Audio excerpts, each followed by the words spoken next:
We're live. So we're Hello. live. We're Hello. Good to be live. alive. Good to be alive. Yes, good to be alive. Hello. What's up, Tiffany? Hey, Carl. Hi, Kev. How we doing? Up Hi, here. everybody. What's up, Hi. Paul? Tiff, what's up? What's up? We are here once again on another Sunday. Tiffany, you Yes. want to give us your This is fair use only, educational purposes only. We do not own the rights to any of the content that we are showing. We're just learning from them. It's our opinion only. Please like, share, and subscribe. Leave a comment. all right. Today you've seen that the title of the show is in 2023 banks are still denying black people loans. We need our own banks and schools, etc., etc. We need to have our own stuff. That's my takeaway from this. But I'm going to show a couple of videos, and we're going to come back and we're going to get into it. First, we're going to hit you up with our theme song. Theme song. Yeah. Peace. Music video coming 2024. It better, because I'm ready to twerk it out. With the knowledge you gain, break away from the chains. We helping you grow the black definition. You in a safe space, dealing with the black trauma. We unpacking and inspecting all our baggage and drama. Cause we gotta unite, no more killing each other. It's time to see a new future for my sisters and brothers. You know Kevin, calling Tiffany, you having an epiphany. We'll give you everything you need to handle the enemy. We're giving you empathy, yeah, I'm challenging mentally. The right conversation so you grow exponentially. People from penitentiaries, we built on the slums. Gave us brainwash education, just making us fools. Hatred was what we got in exchange for love. No more manipulation from our God above. It's Carl, Kevin, and Tiffany. Now welcome to the Black Therapy Show. Let's go. Let's go. Let's go. Yeah. We got sound effect. Ow. Hey. All right. Here. Tax.com, a recent analysis found Navy Federal Credit Union had major discrepancies between the approval rates of loans to white or black applicants. The investigation found America's largest credit union rejected more than half the applications filed by black members looking for a conventional mortgage. White applicants were approved more than 75% of the time. According to analysis by CNN, Navy Federal Credit Union only approved 48% of black mortgage applicants last year. White borrowers were approved 77% of the time. That gap is the highest among the top 50 mortgage lenders. Data also shows Navy Federal was more than twice as likely to deny black mortgage applicants than white ones, even when different variables were the same. For instance, the same income, debt, property value, or down payment percentage. I feel validated at one point, but also I feel a bit of anger because it shouldn't be happening. Bob Otandi is one of the report's examples. He's a Texas entrepreneur who immigrated from Kenya. Otandi told reporter Renee Marsh Navy Federal was his first choice for a mortgage. The credit union is the largest in the nation, serving military members, veterans and their families, and defense personnel. I was the CEO of my company, so I had a pretty good income. Your credit was in the 700s. Mm-hmm. You'd recently sold your house. Mm-hmm. You had $100,000 for the down payment, which was more than 20%. Correct. I mean, what more could you ask for? Otandi had a pre-approval from Navy Fed, then was rejected in a letter that listed excessive obligations in relation to income as the reason. When they denied is when we came back and said, oh man, there's something else going on. And what did you think that something else was? Discrimination. Lisa Rice is a fair housing advocate who says the analysis may not prove discrimination, but the dramatic racial disparities are stunning and disappointing. The black-white homeownership gap and the Latino-white homeownership gap today are both wider than they were in 1968 when we passed the Federal Fair Housing Act. We got the house, thank God, and we moved on. But what about the ones who were denied? What about the ones who now can't get their own dream house? It's something that's going to affect the generation all the way down to their kids. After Otandi's application was rejected by Navy Federal, another bank approved him within 2 weeks. Navy Federal has faced legal action in the past concerning lending practices. The credit union paid more than $28 million in fines. And we reached out to Navy Federal for comment, and they sent us a statement tonight that reads in part, Navy Federal Credit Union is committed to equal and equitable lending practices and strict adherence to all fair lending laws. CNN's recent analysis of mortgage lending data does not accurately reflect our practices. And furthermore, their mortgage data model does not account for major criteria required by any financial institution to approve a mortgage loan. As a not-for-profit, member-centric membership organization, we are focused on expanding awareness and access to home ownership across the country. We are proud of the fact that we provide a higher percentage of mortgage loans to Black applicants than the vast majority of the top 50 mortgage originators nationwide. We posted the complete statement from Navy Federal Credit Union on news4jax.com. All right, so here are some people responding. Some people have some opinions as to why Black people are being denied. See, this is why I have a problem with y'all trying to find easy ways out, CPNs and all of that, instead of just becoming financially disciplined and work on trying to manage your money. Y'all don't want to do that. Y'all want to take the fast way out. Navy Federal was giving opportunities, second chances, giving people credit cards, giving y'all loans, and now you know what's happening? They're not going to be doing anything. They're not going to be giving anybody anything, because guess what? Nobody's paying anything back. That's the problem. If you were taking the opportunity to pay those things off, pay them off, they probably would have gave you more money. But instead, what are y'all doing? Y'all running amok, using it all up and never paying it back.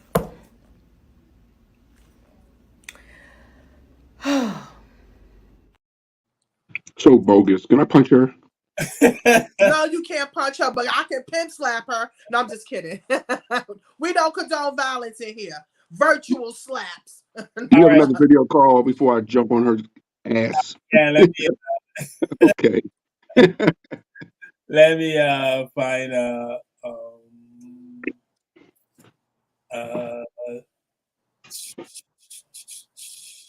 Navy Federal Credit Union. Your racism is showing. If you missed the headlines, let's go. All right, so the largest credit union in the U.S., Navy Federal, has the biggest gap disparity in mortgage approval rates between white and Black borrowers compared to any other lender. Now, according to CNN, they approved over 75% of white folks applying for home mortgages last year, but for Black folks, less than 50%. Now, that's almost a 29% point gap, and it's the biggest among the top 50 mortgage lenders last year. Even when the income to debt ratios were similar, the gap was still the same. Navy Federal even greenlit more applications from lower income white borrowers than higher income Black borrowers. Not surprising to me. The only thing that will actually be surprising is all the creative ways that people who don't think we live in a racist country will try and spin this. I'm Chain, that's news to me. Thank you. Thank you, brother. All right, you're welcome. So basically, the first sister was saying that Black people are taking the money from Navy and going out and just spending it, buying up. Well, she didn't say it, but Gucci bags and this.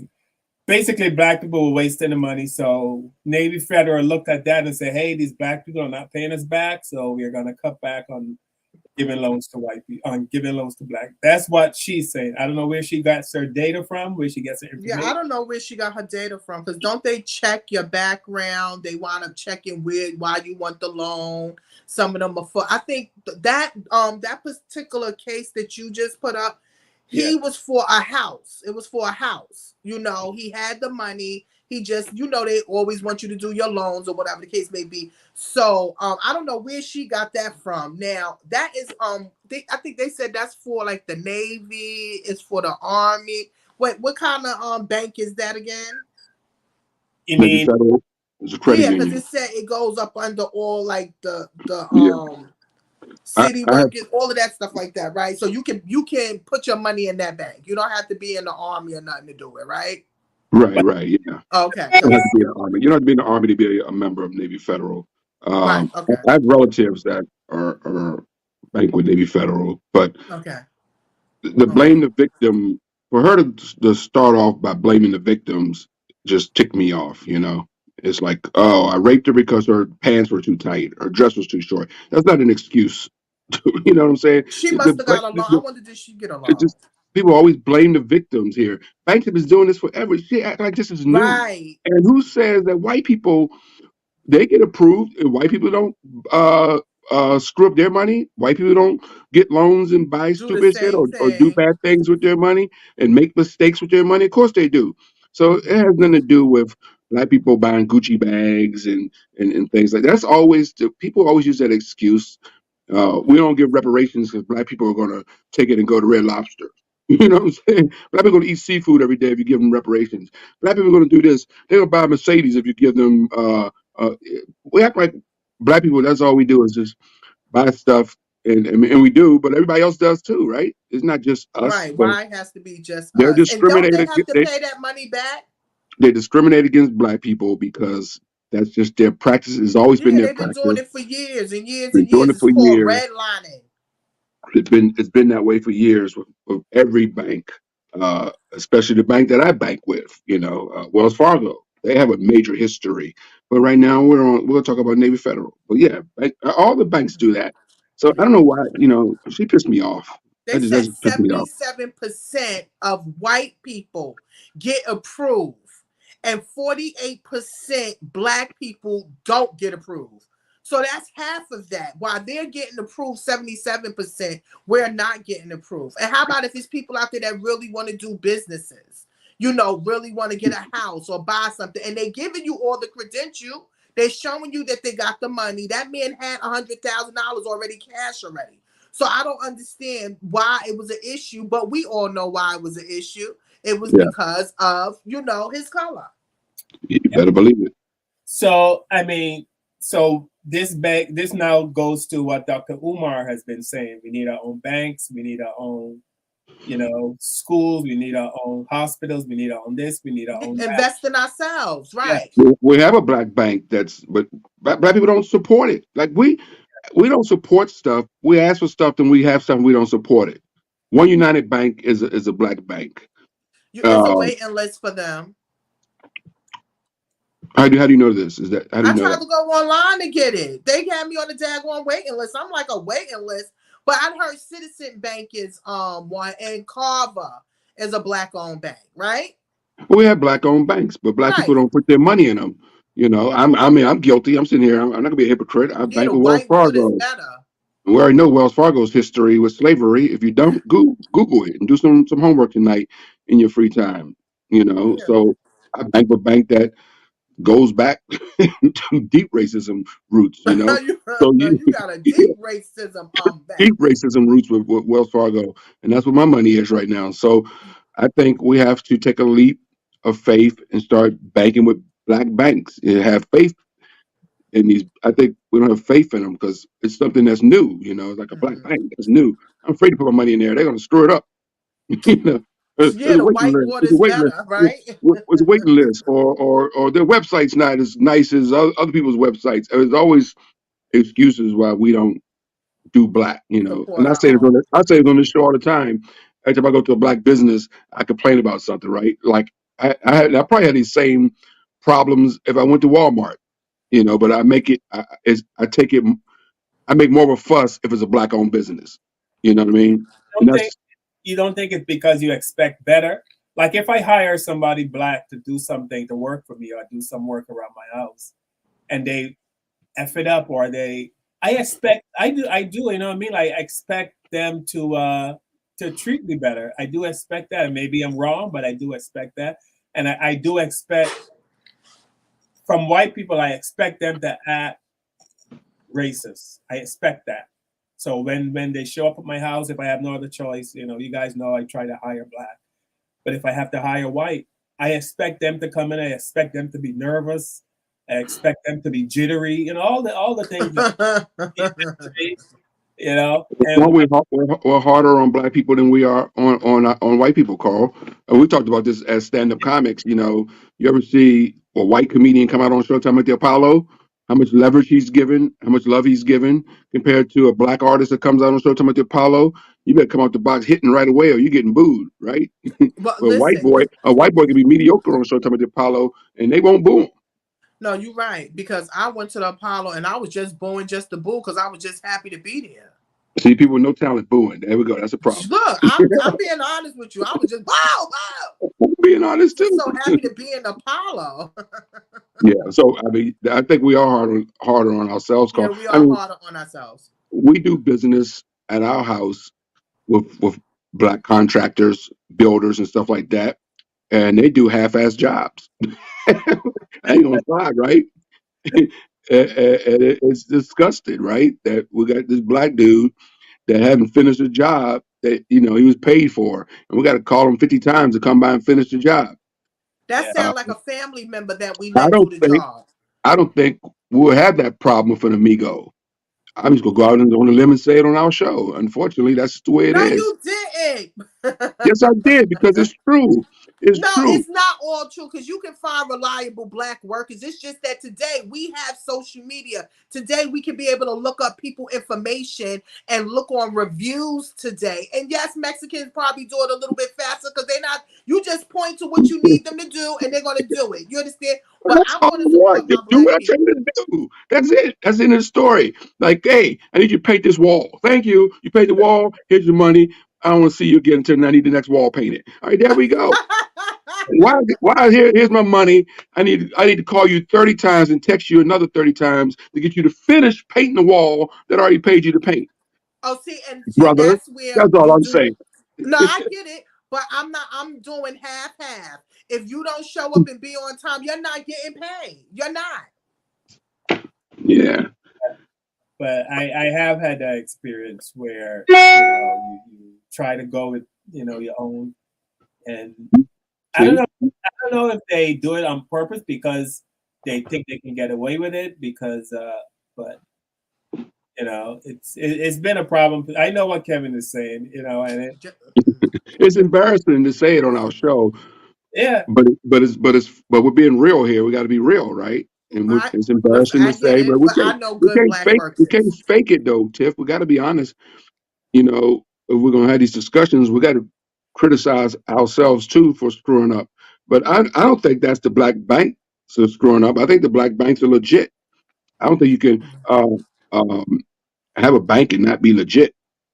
So as bad as people make fun of Spirit Airlines, that airline still has to follow guidelines in order to go up in the air with people on it, right? Right, So we might comedians make fun of Spirit Airlines. Spirit Airlines has the same requirements that Delta has to pass in order to go down that runway with 200 people on their plane. So right. one just has nicer seats or nicer leg room or whatever. But at the end of the day, those engines are still the same as the engines in the Delta plane or the Right. American Airlines plane because they have to pass. So I think with black banks, they still have to um, be FDA certified. Did I say that right? And all that sort of stuff. So I think people we're not used to putting our money in a black bank, and that goes way back once again to Black Wall Street, where black people did put their money in black banks because we had a black bank in Black Wall Street, and it was okay and normalized to do so. It was just after that those towns were destroyed. So do you think we have anxiety? I think that we're just not used to uh, be, building black, and then we have bad black experiences, and we're traumatized by it. Right. Like Generational trauma. yeah, we're traumatized when a black person doesn't treat us like we expect to be treated. You know, Right. so like Carl said, if a white guy shows up at Carl's house and he treats Carl acts a little racist towards Carl, Carl already expects that anyway. Right. He's not like shocked. "Hey, I can't believe this white guy's being racist. He expects that. Right. But when a black guy shows up and he half-ass does a job that you're paying him good for, you don't expect that. Brother, I just hired you to come in here and do some work on my crib, and you're screwing it up. There are bad ones and they are good ones. And you talking about that. I had to go do some history about these different loans. And I saw something in Kansas where you have black farmers that had their land for over 100 years. Their ancestors had the land. Where during the time of when we had the pandemic and then the weather is changing, they lost a lot of crops and they tried to go for loans. They would not give them, these black farmers, no loans, but they gave the white people the loans. So now what happens when they don't give them loans or they can't pay off their loans? They have to sell their land or the whites come in and take their land. So now they start to fight, and I think Obama, or one of them, matter of fact, I think Biden was able to give them at least $1 billion in help. Why all the white farmers got together and said it's wrong, and they stealing money from the white farmers when y'all already got blessed with money? So it's like you damn if you do, you damn if you don't. And I feel so bad for them black farmers because they've been there for generations, and they're trying to build black economics with their farms. But these people is trying to get them out. They won't give them no loans. They won't give them no help. But they give the white farmers the loans and give them the money, but they won't do it for them. While you were talking, I'm listening to you, by the way, Tiffany. But I Googled black banks near me in New York, and I'm surprised that many showed up. There's over a dozen black banks that showed up on my phone. Black owned banks, right? Black owned banks. Yeah, Mhm. black owned banks in New Give us York a City. couple of Yeah. names so we can make sure if it's black enough. Carver Federal Oh, Savings, no Carver. Urban Upbound Federal, Atlanta Bank in the hold on, Atlanta Bank Division, Flagster, which is 404 Park Avenue, New York. I guess that's New York City, I would guess. They got one on Lower East Side, a black-owned bank, Northeast Community, Andrew Bank. So there's black banks. I mean, banks that are black-owned, and of course the largest black-owned bank in America, period, is United One. Is the largest black-owned The bank in United America. One. What is it? One Yeah, United or United One? Because yeah, I yeah. United One One United. Yeah, is I'm the. sorry. Yes. That's the biggest black-owned bank in. have you. I tried to sign up. I actually went online, filled out everything to sign up. Yeah. You read the reviews? Well, On when they first started, call me to cut you off. When they first started, they had a lot of issues and a lot of problems, and a lot of people had problems with the website, had problems signing up and getting on, I told you. and they fixed all of that stuff, from what I understand. I'm a big fan of Urban View Radio, so I listen to this Urban View radio station almost 5 days a week, and a lot of the people on those shows, they talk about the bank has, when it first started, yeah, it had problems and stuff like that, but a lot Yeah, of because those they got to problems, iron out the a kinks. lot of those problems have been fixed, as far as websites or all the other things have been fixed. That some of the problems that people have, like getting online and all that sort of stuff, they fixed those problems over the years. It's been years. A lot of people say what you say, Carl. Oh, I had a problem, but then you Me think about too. it was yeah, 3 years ago or 4 years ago. It wasn't yesterday. It was probably a couple of years ago when people say they had these problems. I don't know when you guys had your problems. I'm saying I know. I think Patricia had some problems too when she first loved, but that was probably 3 or 4 years ago when she tried. So I think a lot of those kinks have been ironed out. And I'm not getting paid to endorse the bank. I was about to say, I'm, are they paying you? I'm just saying. I'm just telling you. I'm just repeating what I hear from other people that are associated with the bank and use the bank. That's all. So a lot of the things have been kinked out. So I mean, and I once that, yeah. I'm sorry. Go was ahead. going to have said this before, but sometimes I feel like we're running on a treadmill when it comes to trying to fix, black issues and trying to get black people on the right track. It just feels like we're, rehashing the same thing. If you go back and you watch stuff from like the 50s and the 60s and the 70s, they're talking about the exact same things that we're talking about today. You know, and I wonder, like, when's it gonna end? Like, when is it gonna come a time when? It's not going to end, brother. Because look, here's the deal. Like these people been maybe federal's been exposed for the dirty dogs that they are, but it's not like tomorrow morning, Monday morning, millions of people, millions of Black Americans who bank with them is going to call the bank and complain, go withdraw their money and go to another bank. None of that's going to happen. That's why they came out with some lame excuse and lie to try to, you know, uh, rebuttal, the article that exposed them, right? And They never apologized. Said, "Yeah, we're wrong. We got caught. We're gonna do Oh, they would better." never do that. No, they just came out with a lie. And most black people that bank with them last week and last year will be banking with them tomorrow and next year. So nothing's going to change because Black America is not going to make any sense. I'll put a perfect example. Let's say they did that to Jewish people. You know, know how many Jewish people will pour their money out that bank at Oh, 7 a.m. tomorrow morning? yeah, yeah. You know what I'm saying? That's the difference, Tiffany and Carl. Why this continues to happen because we don't take actions. We will not step up to the plate and say Yeah. enough is enough. We're done with Navy We're Federal. not a unit. We're not a unit. We're not pulled together. Let me No, shout we're not. We're not. some of our peeps. What's up, Jeff Short? Jeff Short found us a couple of weeks ago. He's sticking with us. Hey. On YouTube. Nicole Coates is hanging in there. Hi, sister. Love you. Mwah. Donna, hey, good. What's up, Donna? We haven't spoken in a while. Hey, Donna. Hey, Donna. Scooby D2. Hey, Scoob. You got his name right, Carl? I got it right this time. Highly favored. Hey, highly We flavored. all know highly favored is blackity black black. And highly favored said, I just bought a house, had a black contractor switch up on me and didn't finish the job. But she also goes on to say, but can't get a good contractor of any race. But Wow.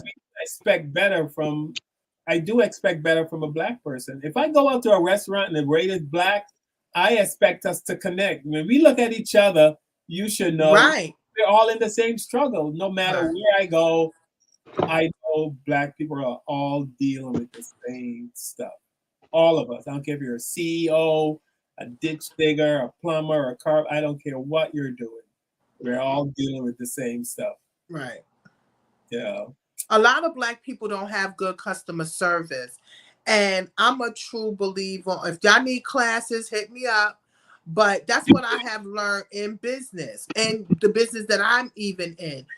We're not taught how to have good customer service. I was taught by older women how you treat your clients for them to come back. People are so rude. They don't know how to talk to people. They don't know how to have some type of order because everything need an order, need an itinerary for it to go down. They say a successful business is proper management. And if you don't have proper management, your business is going to be chaotic. So that's a lot of reasons why a lot of black-owned businesses don't do well like they're supposed to because they're hiring their friends, their cousins. They're not taking them out to go get classes on how to deal with people or pick people that do know how to deal with the people and pay them. But you got all these jealous people that they can't deal with that either. It's like you damn if you do, you damn if you don't.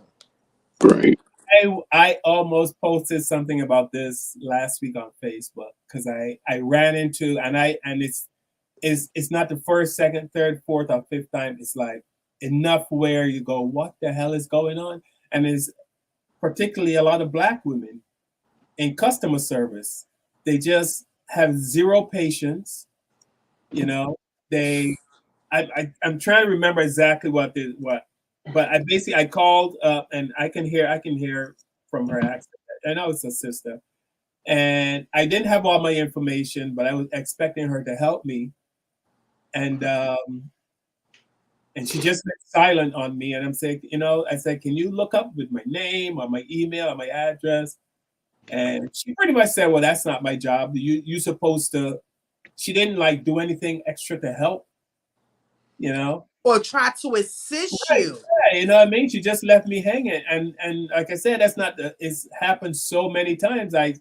Sometimes when I know that maybe that's just who we are and No, it's disgusting. Even the medical field. I'm sorry to my West Indian sisters and brothers. You don't have no manners when people are sick. You're talking about Jamaicans. I'm talking about mostly, listen, what I have learned, I don't care where you're from. When you go and you working in a medical field, you're supposed to be nice to people, okay? You're supposed to be peaceful to people. But a lot of these people don't have good relationships with their parents because they were barrel picnics. But I'm going to tell you this. You got to be nice to people because if you don't be nice to me, I'm writing you up. If I bring my mother in there and you're mean to her and I have a problem, I'm writing your ass up and you're getting cursed out. Because I'm like the white people. We write. You know how the white people, they're right. As soon as they're uncomfortable, what they do, they write a letter. Yeah. Yeah. I'm sorry, y'all. I had to go. Yeah, because I don't like bad customer service. Because I am a hairstylist. I have to give good customer service to get people to come back. I have to make them feel comfortable. I have to make them feel good to want to pay me. You understand what I'm saying? So if you're not nice or you nasty, that's just. I mean, come on. And then if somebody is serving you, tip them.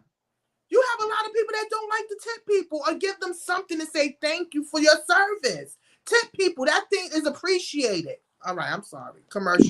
Black people don't tip. Is that what you're saying? Yeah, a lot of black people don't tip, and white That's a people whole nother too. show. They That's a should whole be nother tipping show. black people every time they see them. I agree. Reparations. I triple tip. But That's nice. Carl, can white I people, get a triple tip? Because my shoulder is hurting. I need a massager. You were talking. You said that if a Jewish person, if they were treating Jewish people the same way, that they would all pull their money out. We know that Jews. We can learn a lot from the way Jewish people stick together. Mm-hmm. And that being said, I saw this video from Kanye, and I want you guys to comment on it. They stopped famous ass rappers from going in. Motherfuckers didn't get permits tonight. Nicki Minaj didn't clear her verse. That's why I say ain't nobody with me. Cause y'all just see that shit. Y'all see me not see my kids. Y'all see Nicki Minaj not clear the verse. Y'all see Adidas drop billions of dollars and shit. And no one says nothing. No one is outraged. No one is with. If you want to be, okay. Whatever. It's cool. I'll be fine for that. When a motherfucker even tell me they love me, it make me feel funny because I feel so much fucking hate, bro. When that motherfucker tell me y'all respect me, I feel fucking funny because I feel so much rape, bro. I feel so much fucking rape, nigga. When the last time you see me around a nigga that went on salary, nigga? I don't know what a friend is, nigga. You understand what I'm saying? This really some years of Britney Spears shit, nigga. The same paparazzi that I slammed at the airport when they gave me my first piece of education was the exact same paparazzi that photographed Britney. TMZ, 30 Mile Zone. That is what Hollywood is. Once you go in there, them niggas is around you. They gonna surround you. They in charge of that shit. They in charge of your fucking narrative. They in charge of your bank account. They in charge of your cars. They in charge of your record labels. They in charge of your football contracts. They in charge of your houses. Talk about it. And I'm saying, niggas be coming to me really like, where can we talk about something? Where you gonna, I'm gonna apologize. When they gonna apologize to me? When they gonna apologize to us? Yeah. Facts. Avoiding us, locking us up, putting drugs in front of us, locking up all our leaders and calling them gang leaders. Who else is gonna put the community together? And anybody that could put the community together, they put them under the jail. And when I talked to Trump, he ain't never get Trump. Trump could have freed Larry, bro. Fuck Trump. You know what I'm saying? So Trump, look, you want our support? You have to promise, nigga, in writing on your life, you gonna free Larry, bro. And that's not just it. The communities, nigga, it's so many acres in America. We don't have to stay in the inner city. We don't have to stay on top of each other.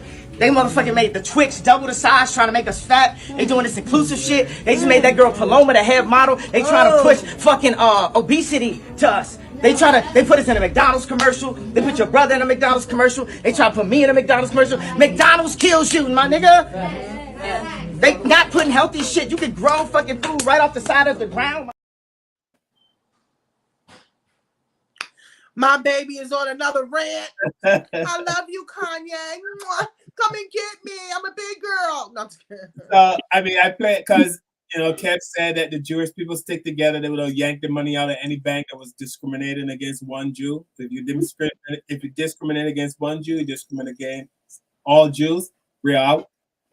We don't have the same. Kanye was saying in that speech a lot of other things he said, but basically he was saying, nobody's with him. People are just watching him getting destroyed, and no black people is coming to his rescue. Nobody's coming to his aid. Nobody's saying anything. Everybody's quiet. Yeah. Well, that's what happens when you're not a part, if you're not going according to the agenda, or you wake up or you take the coal out your eye and now you see. what's really going on in the world. And now they're going to classify him as crazy because he's talking real talk. I believe almost everything that Kanye says. When he's going on his rant, he's upset. I think he went through something earlier with Nicki Minaj because he wanted her to clear a song. She wouldn't clear the song because she did the song almost 2 years ago. He wanted to put it on his album. So that was the issue. That was another reason why he was coming out and he was saying something. Listen, it's always a method to his madness. You know, that's his truth of what he sees, what he goes through. And a lot of the stuff he's be saying is real, you know, and people is going to turn their back on him. They're not going to help him. Who stood up for Diddy? Did y'all see anybody stand up for Diddy after all of this craziness? Because half of them knew what was going on. That's a whole secret society. I don't understand why people don't get it. That whole celebrity shit, y'all should know. That's a secret society. They know what be going on behind there, but they know not to say anything. Why? Because it's controlled. So black people, so we're never gonna stick together then. So we're just all this unity we're talking about. No, we're gonna stick together, but people have their cliques, and that's so deep. People have cliques. No, I mean, like Kev said, I mean, how many black people are gonna yank their money out of Navy Federal Credit Union? None. Not one. Not one. I'll go. Not one person is that angry after hearing that article on CNN. I mean, seeing that story on CNN, that tomorrow morning they're going to yank their freaking $24,000 out of Navy Federal and move to another bank. I'm just going to go out on a limb and say I don't believe it. I do not believe it. Well, listen, I get it, because if I was that person and I had money in there, and to know that you're denying people, yes. If I had other option, I'm taking my money out. Or if not, I'm going to find another option, because you're not going to get my money. But it's so bad because I don't have a banking with them anyway. Well, here's the deal. All the banks, and maybe this is the problem. All the banks are guilty of what Navy Federal You're right. has been exposed of. So I guess you go, I'm going to take my money out of Navy Federal and go to Wells Fargo. Well, Wells Fargo, if you do some research, they just as dirty. Well, I'm going over to Chase. Well, you do some research, they Yeah. just as dirty. So all these banks are doing the same thing. It just happened to be this week. The article just happened to be on Navy Federal, and it was what, about a year and a half ago, maybe, when Wells Fargo was in hot water for stealing money, and it came out, and nothing happened, nothing changed. Oh, look, TD Bank, they've been giving me $2 because I was a part of the claim or something that they done did something. Because let me tell you something. Every time I'm not going to lie to y'all, every time I did a regular bank, something happened with my money, or they was doing something, or they overdraft me, or they did that. So it started getting scary. So when the pandemic happened, I wound up going on an online bank. You understand, where you don't have to go into nothing. It feels safer. You understand, because a lot of these, like you said, they got a lot of issues with them. Stealing, robbing, or not putting in your money properly, or you going through so much in customer service. So it's like, you know what? It's just ridiculous. Yes, I agree. You on mute, Carl. You on mute. Sorry. So Donna, you said Caribbean nurses, or nurses from the Caribbean nurses. I said it. Caribbean nurses. You know the Caribbean is huge, right? You know, there's thousands. Listen, we already know. I'm from Brooklyn, so you put it where you want to put it. Okay, I'm from Brooklyn, so yes, most of the women, some of them, not all, but most of them are very rude and they got no manners. You got to find out what island they're from, and you deal with them. But when you say Caribbean, that's like me lumping Germany and America together, because it's just two totally different countries. Well, a lot of them talk with an accent. Yeah, but there's different. It's all different accents. I didn't know. It's one of them. They're not nice. I don't know. Yeah, but you can't. That's too broad a brush. Well, listen, that's a lesson to me. I don't know. I know it's Jamaicans there. It's Bajans there. It's all different. Trinities is all different. That's a part of it's Caribbean women, right? But everyone has their own island. Like you're American, right? Germany, there's Argentina, it's the same thing. I mean, the islands are a lot closer. So what you want? What is a better word? Women from the islands? find out where they're from. If they're Jamaican, say Jamaican, or if But they're it's a mixture of all of them that works What she's in the saying is medical that field. she believes it's most Caribbean women. That's Yeah, what I it's think. a I think mixture. that's what she's I can't saying. just say But it's one Jamaican, it's one Bayesian, it's one what's called it. It's a mixture. the reason I said Jamaican because Jamaicans are known for their roughness. I mean, like Kevin and I talk about, you go to a Jamaican restaurant, right? They are a little rough around the edges. You know, yeah, so that's why I said Jamaican. But Donna is a former nurse. I don't know if Donna is still, but Donna said she was very nice to all her I patients. didn't say all. And if Miss Donna was very nice, I appreciate that. Because my father had it's actually my father had a Jamaican nurse, and she was very nice to him. Yeah. But I'm saying it's a few of them that don't have no manners, because I done saw it with my own eyes. It's not all, but it is enough where it makes you take notice. Yes. well, it's the same call when you say white people come to your house, you expect them to be racist, right? Right. Like it's Right. not all white people that are racist. But There's millions of white people in America that's probably not racist, right? I right. mean, of course, Tiff doesn't believe that, but I'm just saying, I'm just saying, there's millions that probably aren't. If But I didn't expect, I'm not, again, it's not to all West Indians. I don't want y'all coming for me, okay? Because West Indian women helped me and taught me everything. My great grandmother was West Indian, so you're relaxed. But I'm just saying my experience of what I have saw in the medical field, a lot of them is not easy. And I when know how you people feel. are sick, you need peace. I feel that way about New Yorkers. Like I think New Yorkers are assholes. Oh, yeah. Like I can't, I'm like, man, all these New Yorkers is crazy as hell. And then I always tell Patricia, who's a New Yorker, I'm a transplant here, right? I said, look, y'all crazy. Y'all legend Donald Trump. He's a New Yorker, and he's the biggest asshole in the world. Yeah, And he's okay, from we New York. take that. He's the rotten apple. He's from New York, right? So whenever somebody dispute me, I go, Donald Trump's a New Yorker. Yeah. So Scooby D2 says he's referring to what I was saying, that the Caribbean is a unity of many different islands. But he is right. He says, but when we play sports in the Caribbean, all the islands, like if we are playing a game against, he's talking about cricket. If we play a game of cricket against England, all the islands come together to form one team, and then we go play other countries in the world. Like, Okay. so I understand what he's saying. I kind of know what Tiff is saying though, because I perform once a year in the Bahamas, and I go over to Nassau, and I'm there for 2 weeks, and I spend a lot of time around Bohemian women, Yeah. and it's actually a Bohemian woman that run two of them that run the comedy club I work over there, and there's some rough women, man. I mean, they're nice, but I was like, but I talked to them. I just like, man, I don't want to get on their wrong side because you can see that as though they're inch away from exploding on you. No matter how nice they are to you, they're very moody. Like, these women are nice to me, but they're very moody, and their whole nice day could change drastically like that.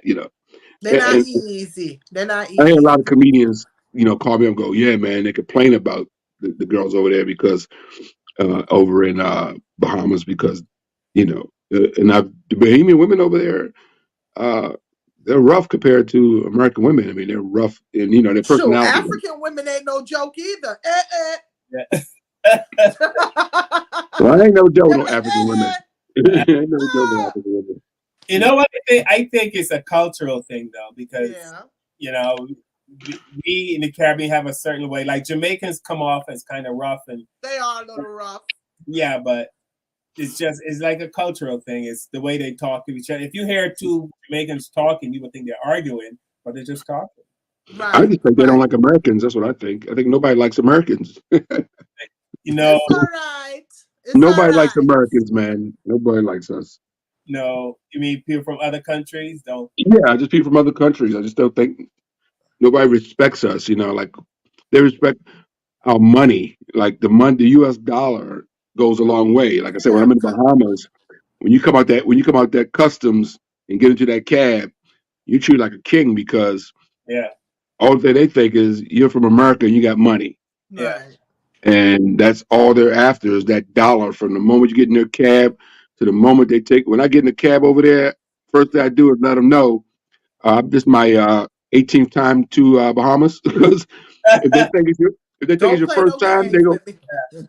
If they think it's your first time, they will take you to the scenic route to your hotel. I'm like, well, I know how to get to Atlantis. I've been here, a dozen times. You So know they're gonna try you to get an extra couple of dollars. yeah, It's a so hustle.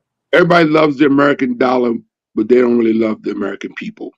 But It's it's like so fun because everybody loves black culture, but they don't really like black people. but you want to hear something with my mom. My mother introduced us to all cultures. So I actually love the West Indian culture because I love the different foods and how they dress and the party and the carnival. I love all of that. But like you said, once you get older, you see that a lot of them are not easy. But I get it. I get it. But we still love you. Mwah. We got Caribbean man on this panel, don't we? Yeah, we gotta love him. Carl get on my nerves every 3 weeks. I be ready to take off my earrings every 3 weeks, right, Carl? Carl's like, what I With all that said, he's still one of the nicest guys I've ever met. do? Yes, with the nice hat. Yeah. Professor Griff said that, right? Carl. Yeah. Yeah. You're too nice, Carl. You're too Yeah. nice. Professor Grip. Yeah. He So, just got out an album too. Get to his album, y'all. oh, Man, he great. got somebody on our show. Stop fronting. Yeah, he just did an album. So maybe he can promote his album. It's definitely an affirmation album. I'll text him to see if he come on and promote it. Tell him come back on the show. We want to talk to him again. We really enjoyed him. Yeah. Tell him his Nemus has been banned from the show anyway. So Who's that? Don't mention him for he pop up. Oh yeah. That yeah, guy. That guy. I think that had a lot to do with it too. He was bad. That back and forth may have a lot to do with him not coming back on the show. So we got to let him know that guy is no longer a part He of the is show. officially banned. Yeah. So another thing that's happening, and I don't know if you guys are aware, but Walmart and Target are moving out of black neighborhoods in droves. What black neighborhood they moving out of? Yeah, Chicago and all over wherever Walmart, and they're saying because they're losing too much money because black people are stealing. Wow. They're losing millions of dollars. They stealing. They need to give them better jobs and better wages so they won't have to steal. I mean, who's stealing, the customers or the employees, Carl? No, I'm just saying. Get it? Good question. Because, I'm just curious who they're blaming for the theft. They're saying customer, like people, it's just a lot of shoplifting. Don't they have cameras and they can lock their ass up because they can't run we went down this rabbit hole before on this show. And we show facts that the number one shoplifters in America are middle-aged white women. So that's a fact. That's something I made up. The number one. And black people still because they either want something or they need something, or they don't got the money to buy it. But in Chicago, I heard Chicago is hot like fire anyway. They're going through a lot down here. Because I know our Walmart is all the way in Long Island, Queens. Long Island, Queens. They don't got them out here in Brooklyn. So in Brooklyn is the hood. They don't got no Walmart out here. We got a Target's moving also, huh? Yeah. Target also, huh? Wow. All right, let me show this. Many people devastated by this news. Now, this Chatham Supercenter store is just one of 4 stores set to close on April 16th of this year, 2023, coming up real fast. In a written statement, Walmart spokespeople saying that collectively they've been losing millions of dollars, actually tens of millions of dollars every year when it comes to their Chicago stores. The company vowing to move store associates to other locations if they want to keep working for Walmart. But there's no masking the disappointment for Chicago. Wow. Yeah, so they're saying that they're losing millions of dollars. The Walmarts are closing down. That's something you don't hear every day. But the most woke city in America, Portland, Oregon, is closing its last 2 Walmart locations. Why? Because people keep robbing the place on a daily, and nothing's being done about it. Seems to be like a trend between these woke places in America, California, Portland. Places like this, they want to tell the public that it's a crime to physically move homeless people's property from point A to point B. In other words, relocating them is a crime. So that leaves places like Skid Row to sit there and flourish, and what's gonna happen? Homeless people or degenerates or drug addicts, they're gonna rob stores. And you've seen a lot of it on social media. I've seen so many videos of people just like robbing places in the middle of daylight, in the middle of a shift, not even being sneaky about it. It's actually kind of a catch-22 when you think about it, because you're probably stealing because you don't have a lot of money, but then the Walmart closes down because a lot of people are stealing. But Portland ended up defunding the police back in 2020. This is a clear sign of like what happens when you do that. Maybe train them a little better. The whole thing is kind of bananas in my opinion. People like this will continue behavior like that, thinking that there's nothing that will happen because of it. And now those same people aren't going to be able to grocery shop, and it's pissing them off. Stay woke, Portlandia. Later, tater. All right, this sister is going to explain why she thinks the stores are closing. Us black folks, we done stole and robbed ourselves out of a fucking resource that even the elderly people of this community would not even be able to have access to. I'm ashamed and I'm saddened because black folks, we are so quick to always say, well, this person is not doing this and the white man this and the white man that. We blame everybody else for our shit. But then when we are tapped out of resources in our own community, we don't ever want to look at ourselves and point the finger back at ourselves and say, okay, I think maybe we fucked up. Maybe we shouldn't have been going in there stealing TVs and going in there stealing electronics and all this other shit. Because one thing about these white folks and these major corporations, they're all about money. So they don't care nothing about making sure we have resources in our neighborhoods. And this is how they gentrify our neighborhoods. Because when you're taking and you're stealing and you're burning down and destructing your own community, this gives them the opportunity to come into our communities and take the shit. First, those places is not black owned. Second, half of their history is into slavery, or their ancestors was a part of the slave masters time. I mean, come on. My thing is, it's sad that our young people are going in there stealing. But also, I saw something that they said they defunded the police, and this is why the police is not there. They're probably just doing that so they can be able to bring them in to be. First of all, why Walmart don't have no security? Or they don't have cameras to be able to take notice of what's going on with the young people in there stealing. I don't know. Yeah, I mean, that's her point of view. There's another point of view I was looking for. So here's another point of view on why Walmart's leaving. Walmart. So I wanted to come on here and give my thoughts about what's happening in Chicago right now. So 2 major things happened in Chicago recently that, in my opinion, have the exact same causation. So Walmart is closing 4 neighborhood stores in Southside Chicago. Now, this is immediately causing backlash from the community and community leaders because this is a neighborhood that heavily relies on the resources from Walmart. These are communities that are food deserts that don't have a lot of resources. So they really do need places like Walmart to stay open. The second thing making the news is that a mob of Chicago teens were apparently creating chaos in Chicago for several nights. Now, believe it or not, both of these things have the exact same cause, which is integration and the lack of economic viability for Black people by Black people. Now, this is something that at this point shouldn't even need to be explained, but obviously integration led to the closing of Black-owned everything, right? We sent our kids to their schools. We started shopping at their grocery stores. So everything Black-owned shut down.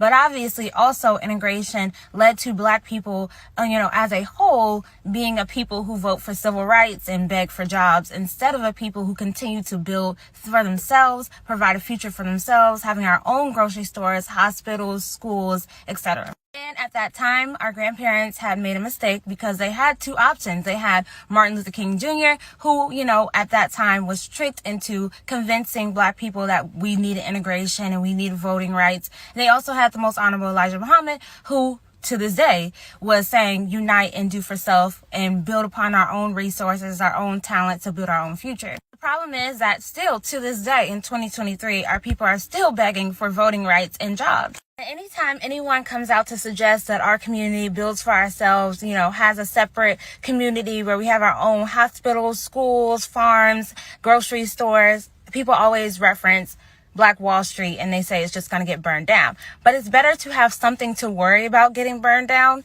than to have nothing at all. For the longest time, the Nation of Islam has taught about do for self or suffer the consequences. The Walmart store situation, shutting down, leaving our people destitute, shows the consequences. In no stretch of the imagination should a Walmart close down and leave our people without resources to eat or to live should not be the case. And a lot of people are like, we should be ashamed that a Walmart is leaving because all of the looting and violence. But I disagree. We should be ashamed that we need Walmart to provide for something that we should be providing for ourselves. And obviously it's the same thing with the situation with the Chicago teens causing chaos. People can blame it on a lot of things, but they have nowhere to channel their energy because we're not providing economically for young people to have something to do. It literally boils down to lack of unity and lack of economics. Absolutely. Mm-hmm. Something she said that was so deep, the food deserts. Those is considered food deserts in the South in certain areas where they depend on Walmarts. You understand? Like Walmart in Georgia, they depend on it. Remember, they closed down those Piggly Wigglies and some Krogers and Food Lions. So they had the Walmarts because Walmart is universal where you can get anything in Walmart. So I understand what she's saying. So they closed those down. That's going to have issues for people that's in those areas that can't get to them other stores that they need to get to. So like I agree with everything. And it's not enough outlets for our young people. They don't have enough jobs. They don't have enough things to be able to do, to be able to keep themselves busy. And look at our money. They don't make a lot of money in these little jobs and stuff like that to give them the things that they need. So what they do, they start robbing and stealing or, following their friends. And they don't know. You're going to get your ass locked up. So keep people's stuff in their stores. Oh, by the way, was it the guy that said Portland is defunding? They defunded the police in Portland, and that's why Yeah. the crap. Yeah, well, to that guy, uh, Portland police defund the police. Portland police officers, or the city of Portland, had to pay out. I'm reading this right here. Recent settlements against Portland police officers surpassed $6.7 million. These are settlements that went towards African Americans that were uh, wrongful death claims, police brutality, and among other things that police officers have taken advantage of their badge and abused Black people in Portland. Surpassed $6.7 million paid out in 2023 to I guess mostly Black people for police misconduct in beautiful Portland, sir, whoever that guy is. That's why they defund the police. What they need: more police, more guns, and they're just abusing Black people. But they won't build no community centers. They won't No, build exactly. That's the problem. They want to put trade schools. They want to put tanks. They want to make the police force look like a military. With tanks and all these armored trucks and all this sort of stuff, which does nothing to wreak havoc on urban neighborhoods. And that's why they defunded these police. They don't need more guns and more weapons. You need, like Tiff said, more trade schools, more gymnasiums, more. Hey, when I was a kid, my mom, got us in martial arts pretty early. My brother and I into martial arts. We're taking taekwondo classes, and which became a big part of my life. My brother dropped out, but I stayed in martial arts for a long time. But much that kept me out of trouble a lot. Just being able to go to Keep a you martial arts activated. class and do something and play basketball and the trade schools and the gyms and all the stuff that we don't have money for none of this stuff. If you go to our Congress and go, oh, we need to get some money so we can build some basketball courts, some trade schools and some after school activities in places like Chicago and Portland and Richmond, Virginia, et cetera, Baltimore. You know what the Congress is going to say? Oh, we don't have the money for that. Oh, well, we do have billions to send over to other people's wars, but we can send billions of dollars over to other countries, Yeah. to fund these wars, but we can't find $1 billion to get rid of the hood and help these people in Chicago and Baltimore and some of these other Federal places. minimum wage. It can't happen. There ain't no money around for that. No money for that, but we have billions of dollars, and everybody blames Biden for this. Biden ain't No. doing this by himself. Congress has to come and approve this. And he got to get Republican support and he had to get Democrat support. So everybody go, Biden, why you sending all that money over to Ukraine? Well, because 20 Republicans also agreed to that, or he wouldn't be able to send it. Yeah. Yeah. Highly favored said they fully covered up. It's not majority black people stealing. Yeah, she right. I don't believe it either. They stealing, but it's not a whole bunch of them. It's a percentage. Right. That's what they're gonna put the cameras on. Yeah, they're gonna flash us because that's our crime. Just like school shootings is their crime, stealing is our crime because they know that most of us is stealing because of our situation. You understand what I'm saying? It's just not like we waking up, oh, let's steal today. We stealing because our situation, because we try to be better or flip it to get more. I'm not saying it's right. Keep people's stuff in their stores. I want to stress that. Tiff and Carl, one of my favorite shows I watch every week is called American Greed. If you ever get a chance to watch this show, watch it. American Greed. And it's all white collar crime. It's these white businessmen who are high up in these corporations steal millions of dollars from people, millions before they get caught. Most of them do get caught. That's why they have a TV show called American Greed, because they do catch most of these people. But the city, the mansions these people are living in, the cars they're driving, and the millions of Can't do dollars, that shit. the millions of dollars that they steal from people. This is one of the best shows on TV, American Greed. I watch this show every week, and it comes on back to back to back. So it's like a marathon. I'll sit there in my chair and watch 12 episodes of American Greed, and it's just all rich white men stealing millions of dollars from investors and people like that. What's the one that just got locked up? The Ponzi scheme guy. I can't think of his name right now. Who stole all the millions of dollars? Murdoch or whatever. Yeah, I mean, you talk about Bernie Madoff? Yeah. Guys, they just did an episode on him last week, but there's tons of Bernie Madoffs. Lots of them, and they just stealing all this money, millions of dollars. And and then you see a TV show like American Greed that comes on MSNBC, on Sunday night, and they run like 20 episodes maybe, and guys like me watch it. But people don't hear about this the way. I mean, yeah, Bernie's case made national news, but there's so many other cases that don't make national No, news, it's right? a lot of people that's stealing and thieving. And first of Yeah, all, that's who what I'm will saying. sign with any? Who The will sign with Walmart, anybody they act named like it's Madoff? just us stealing socks and underwear out of a Walmart So or we something can like go to that. work. But Walmart steals.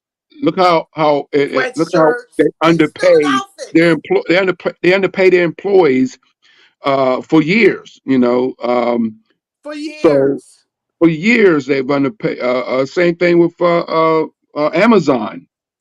That's like a sweatshop. People in there working like crazy, and they're being I think taken, all the not being paid jobs well. of America is sweatshop, indirect sweatshops. And no, I mean, Amazon they don't provide health insurance.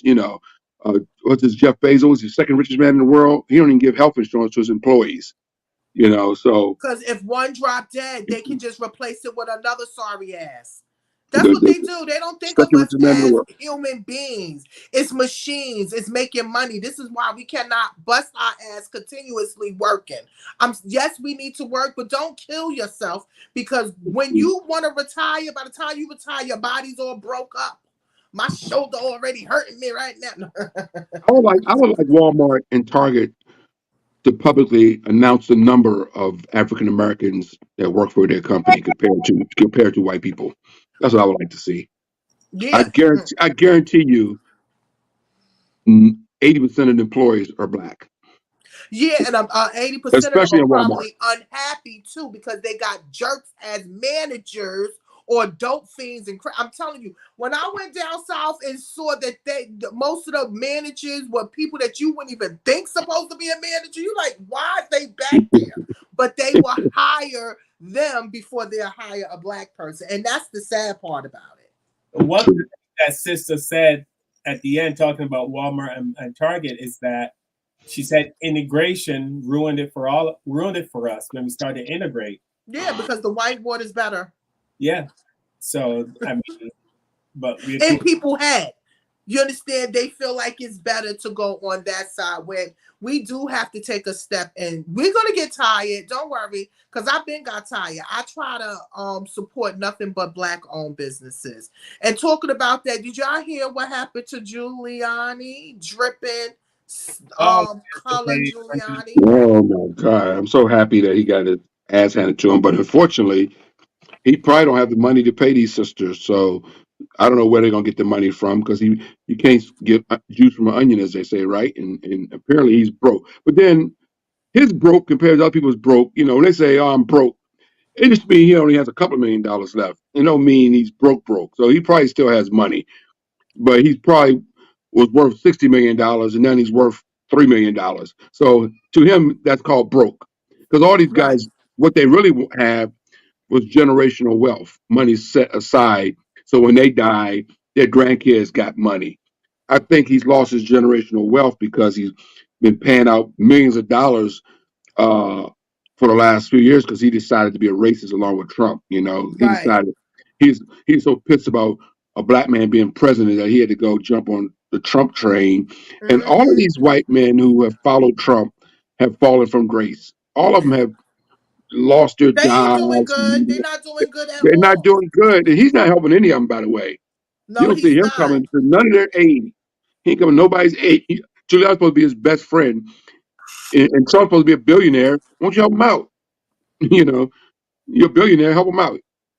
They said he's less than what they said less than $50 million that he has.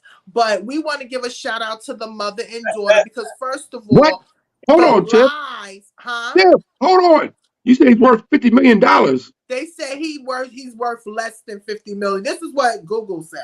That's what that's the point I just made. That's and they're saying he's broke. That's considered broke. They said he's worth he's worth less than it. But we want to give a shout out to the mother and daughter because their whole life changed just because of Rudy Giuliani's lies and accusation. They had to leave their home. They had to leave their family. They had to relocate because people were trying to kill them. People was trying to attack them, and I think he just got to pay them $20 million for defamation of character. Like they broke it up in pieces. Hey, What he that's has good. to I pay take that them. 20. Hey, he can abuse me. I'll take that 20 million. Listen, he is dripping with his face paint, sweating right now because he has to come up with $148 million for disrespecting this mother and daughter. So we know that they got their reparations. It was all a lie too, man. All a big lie. All a big giant lie. And he was saying that they were drug dealers and all that sort of stuff. Yeah, You it know, was all you should. Disgusting. but a lot of people were calling them.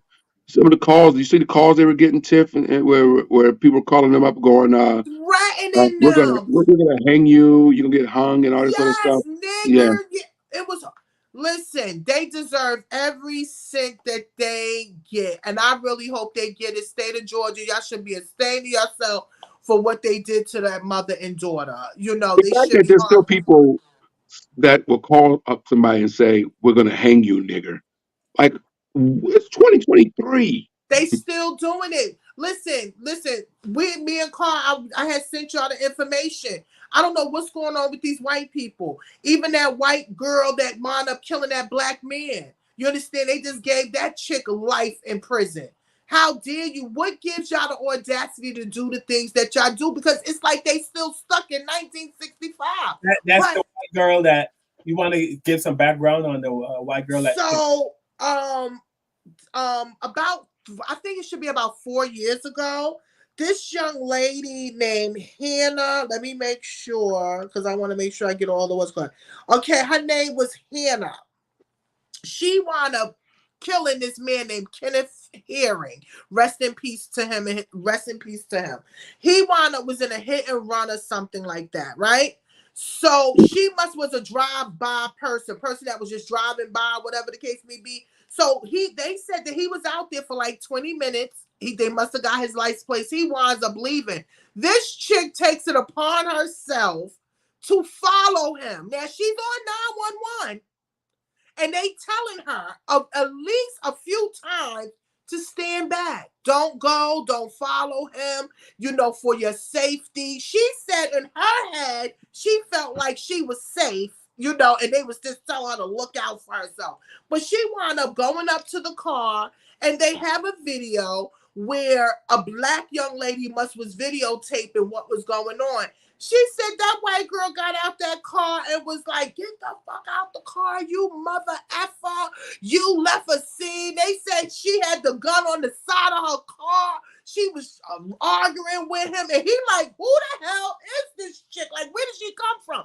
And she wound up shooting him in his abdomen, in his belly. And he wound up dying. So... So she's been going to court, and I've been trying to find out who is the lawyer. I think she's a district attorney. I don't know if I'm correct, but she's a black sister. I put it up on my page. She went in on this young lady, and you should have saw the lawyers. They couldn't believe it. But this black girl did a very good job explaining what happened, what went on. That girl Hannah had no right at all to she wasn't even a part of the accident. But she went over there and she followed this man in his car, in his truck, and she killed him. Now she got life in prison. Payne crossed the line when she tried to stop 62-year-old Kenneth Herring after he left the scene of a crash in 2019.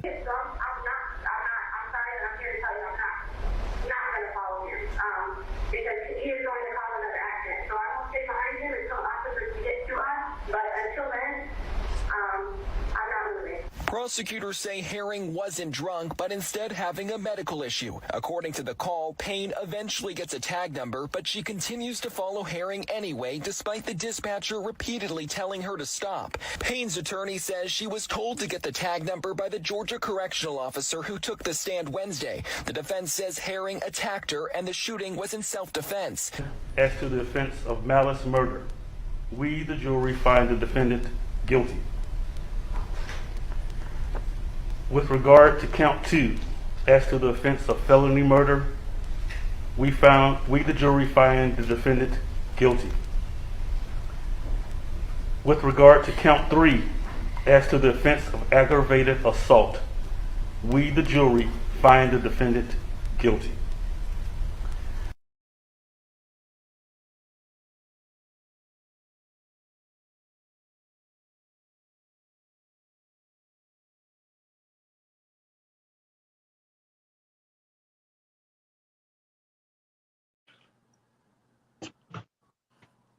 Goodbye, Karen, a.k.a. Becky. Becky. She chased the guy down, chased him down, and then shot him. Because white people think they own. Some white people still think they own us. They think we have to answer to them. Yeah. They think they have a right to question us. What are you doing here? Who are you? Why are you in this neighborhood? Why are you doing this? Why are you building? And they feel, I know this for a fact, they feel like we have to answer them. I'm talking to you. I'm white. I'm talking to you. You answer me. Right. Like they have some kind of control. Mm-hmm. They still feel like they're in control of us, and they just can't believe when we don't obey them. But she had no right following him, no. And it took. Wait a minute, she was out on bond for damn near 4 to 5 years, chilling, walking around like nothing happened. You chilling? No. Listen, justice was served, and it was a black judge. They had a black lawyer.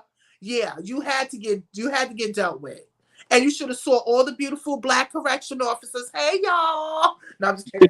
But yeah, I was very it needed to be done. And this should be a message to any Beckys or Karens or Kens. Mind your business. Okay? It's not gonna stop. Stay out of black people business. Yeah. It's Okay, not. we don't need you. We done finished with y'all already. We can work together, do that. But mind your business. Now you got life in prison. She got life. Bye. Yeah, that's crazy. I think I'll stop. We have come to the end of another show, obviously. I want to thank everyone. I want to thank Highly Favored. Thank you so much. Scooby D2, thank you so much. We got a new guy, Stomper. He's shouting me out. I don't know. He says, Carl Yardy is wild. I don't know what that means. Wow. I guess. Donna, thank you, Donna. So Donna gave a little pushback on Tiffany for saying that West Indian nurses need some manners. Donna. Some need some manners. I don't mean all. Some. Now, Tiff, you're not getting no oxtails from nobody no time soon. It's all right. Y'all We come. gotta I'm stick gonna together come like the Jewish people. No, we gonna send word out to all the restaurants. No oxtails for Tiffany. for real. Thank y'all. Yeah. Don't worry. I'll find some West Indian man to cook it from you. A sexy West Indian lady.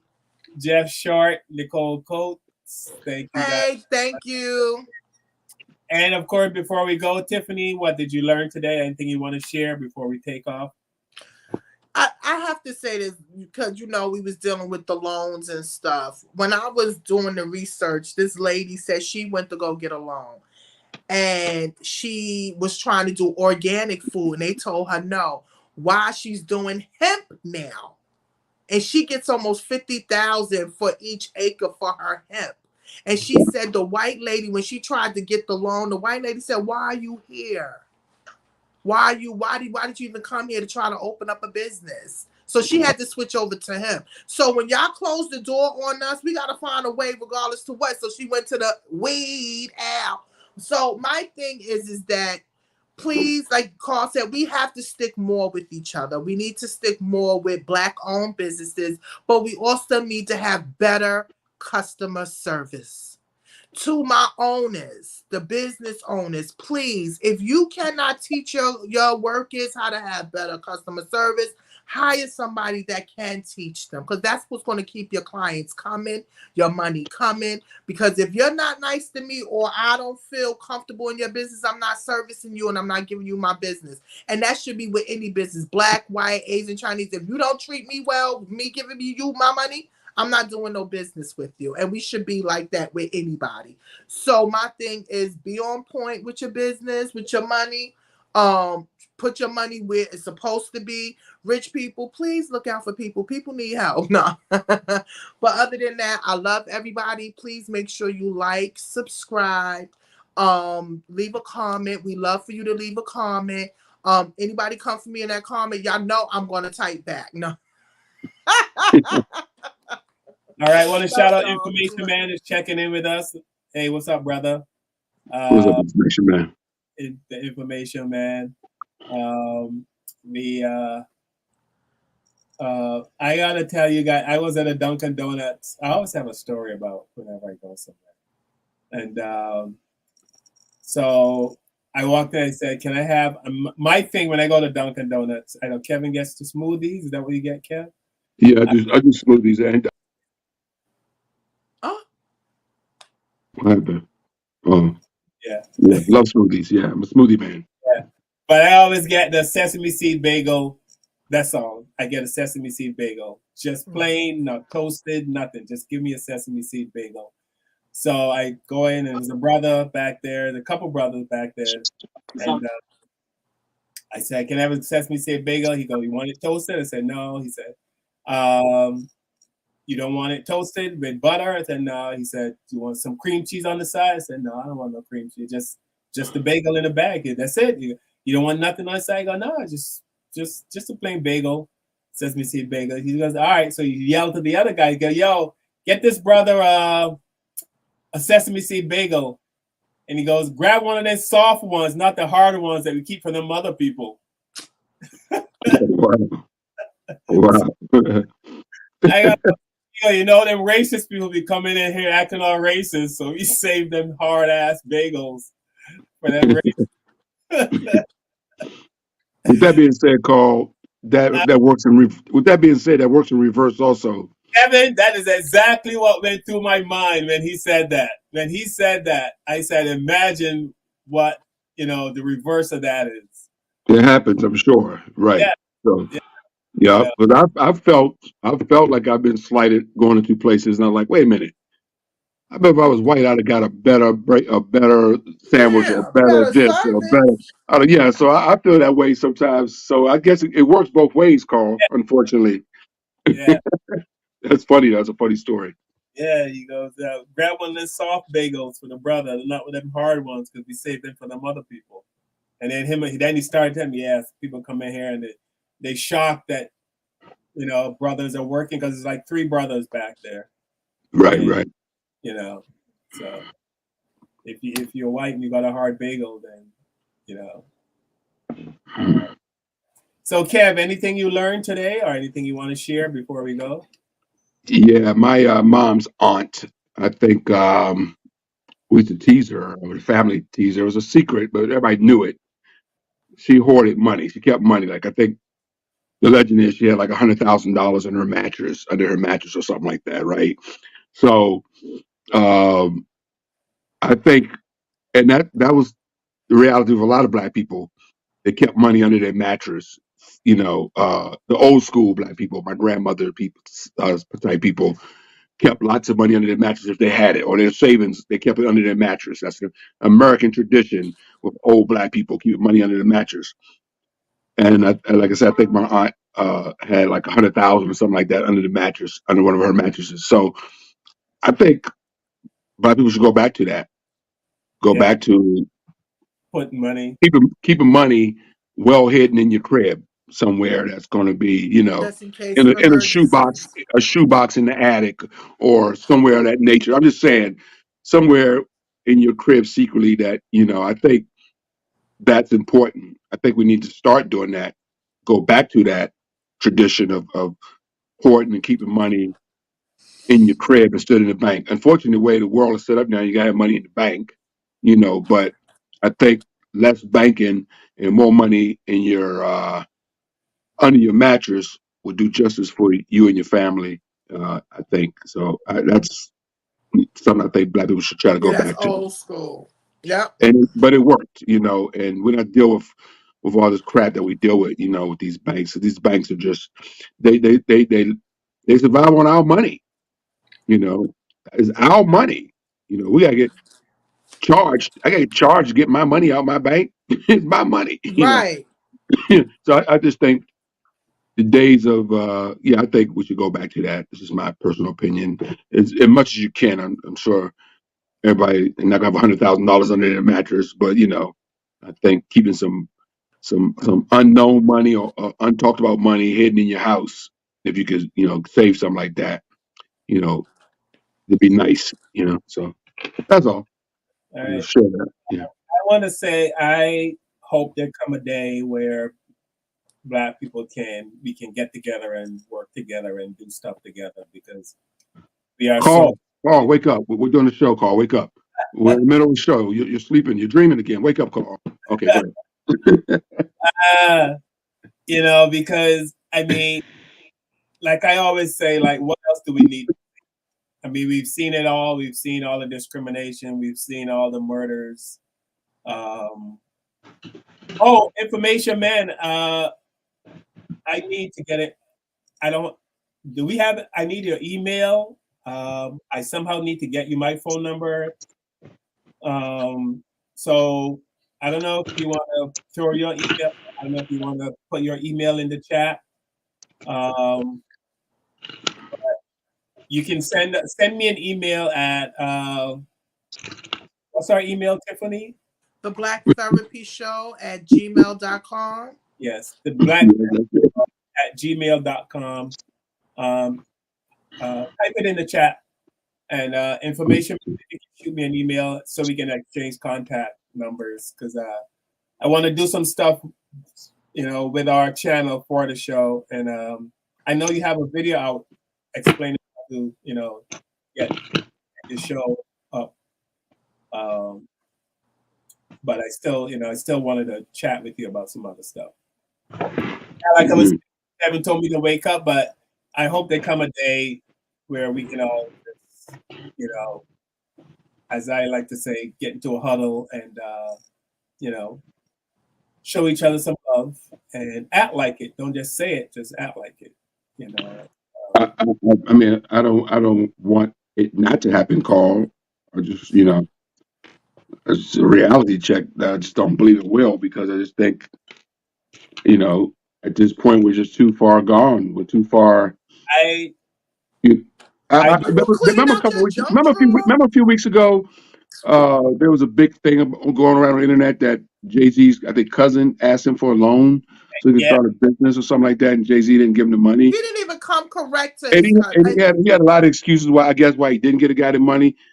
But even Jay-Z, who's I guess a billionaire, even if you gave somebody $5,000, I don't care if he took it and bought all Adidas sweatsuits with it.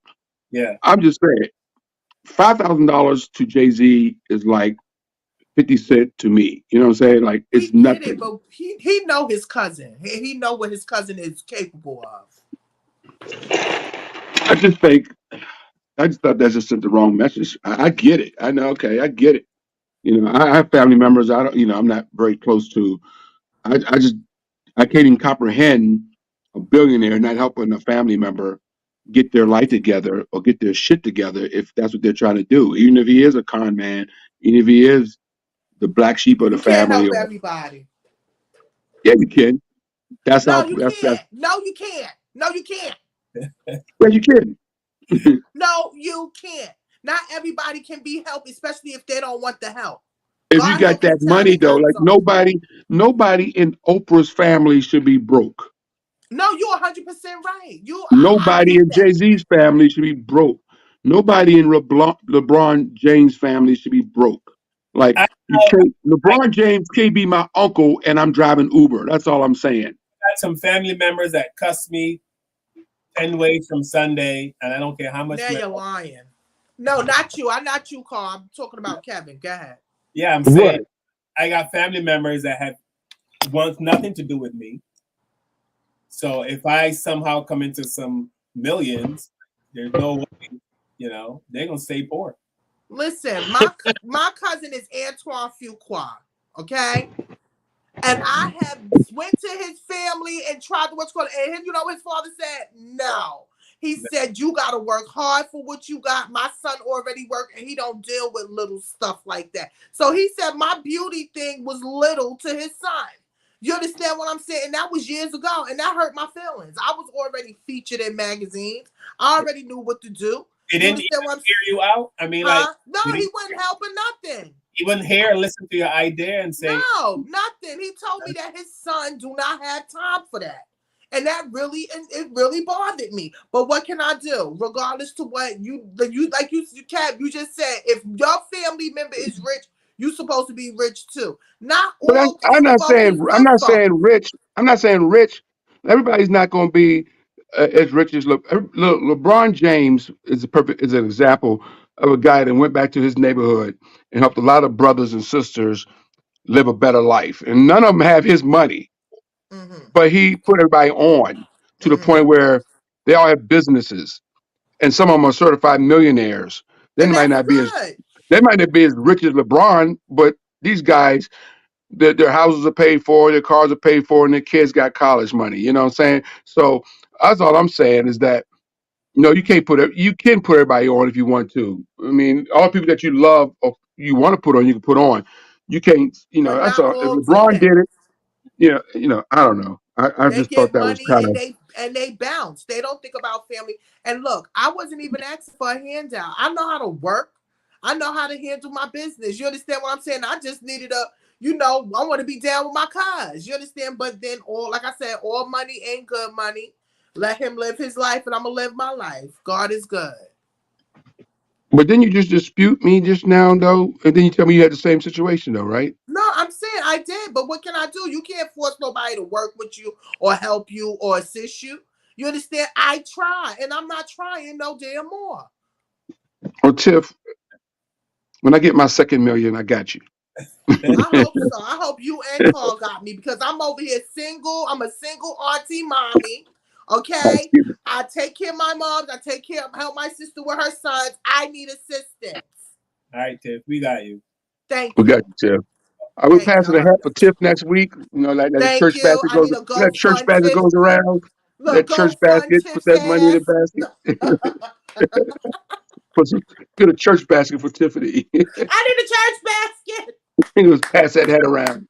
We're gonna go out with another fun song from the '70s, like we've been doing for the last couple of weeks. Good, love it. And you better be careful too, because they gave me a copyright on my thing because of that song too. Which Which song? one? When you played the song last week, a long song, you only can do up to 15 seconds because then they turn into a copyright. Really? Oh, whatever. Yeah, because they gave me a copyright. I can't list the music can't go in certain countries because of the music. Oh, okay, well, I'll got this We song. don't own the right to the music. We just love it. It's entertainment. But this, I mean, if it's playing, okay, all right. Play Anyway, play the song. Thank you. Let's hear the song.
Wow. Ring my I bell, love ding that a ling song, a man. ling, ah, ding a ling a ling. No. So I was doing some Googling call. Thanks for playing it, man. Anita Ward is now 66 years old.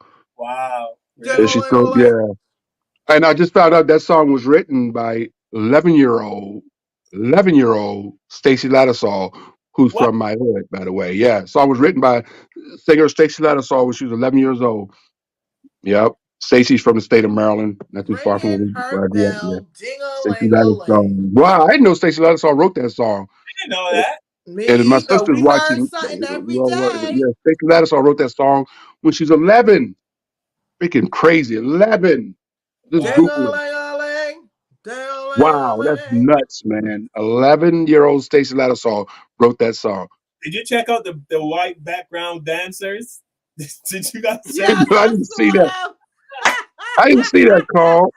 I was admiring the beauty of the sister singing, man, because she's a I beautiful was lady. going in. You I gotta check it love out. live music. You gotta check it out. I'm not gonna play the entire thing, but check out the white back. Focus on the. I want to see it. I want to see it. All right.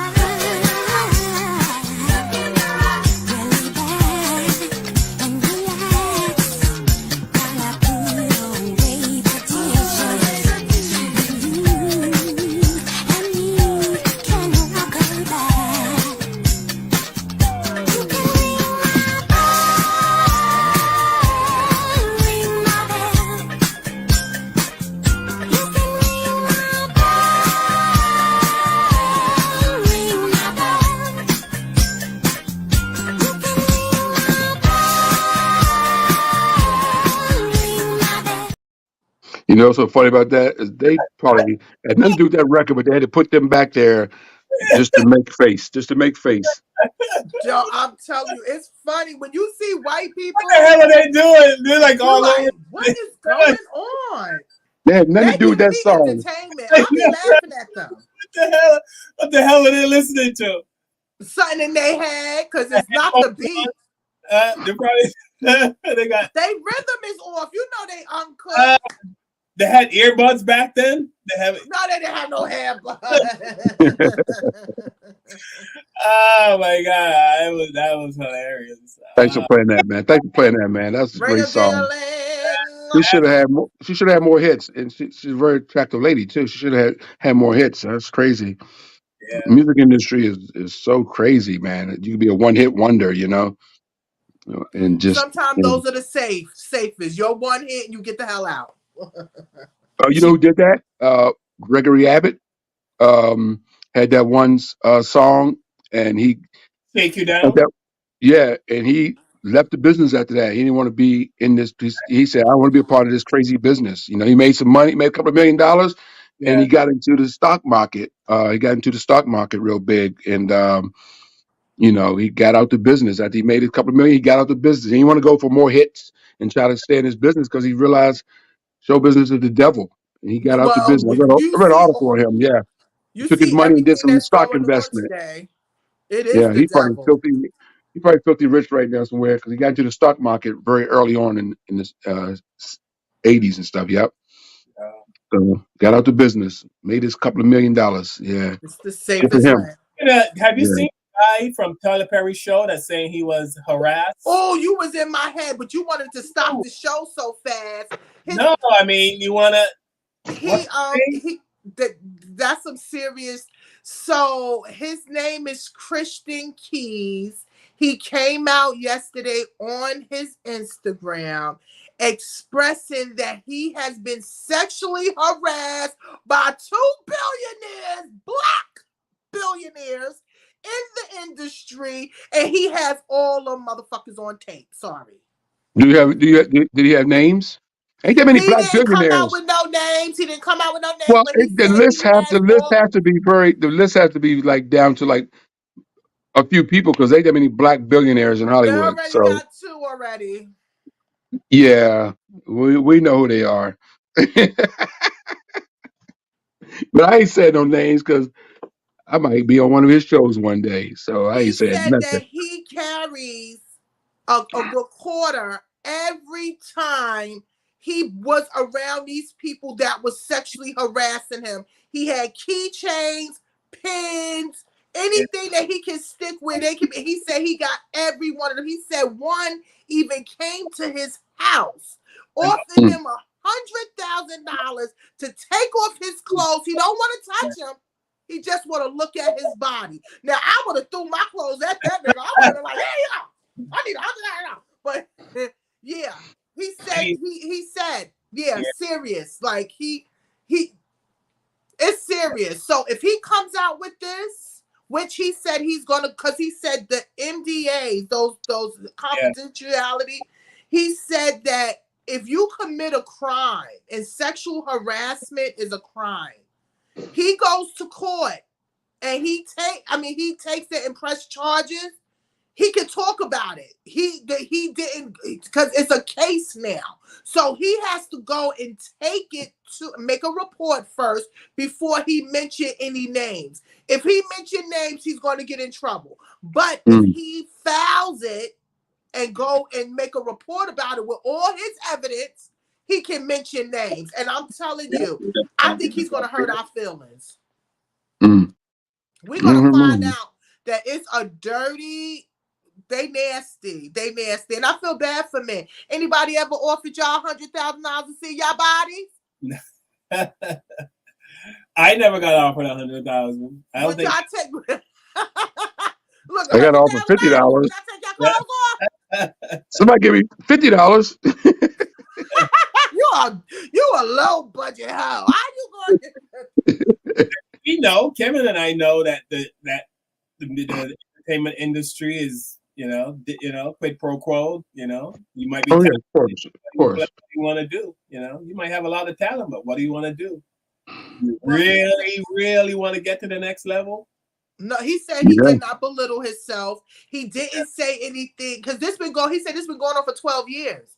So he said he didn't say anything because he couldn't say anything with only $2,000, $3,000 in his bank account. How can you fight somebody with that? He said, but now that he has his own businesses, he write all the King's Men. I think All the King's Men or something like that. He does that. That's on BET. That's his show, whatever. But he said he's safe. Like he protected himself that he can talk now. But he said he couldn't talk before because he was just starting out. He said one guy gave him a car to keep quiet. He said he has receipts. About somebody. It's an apology card.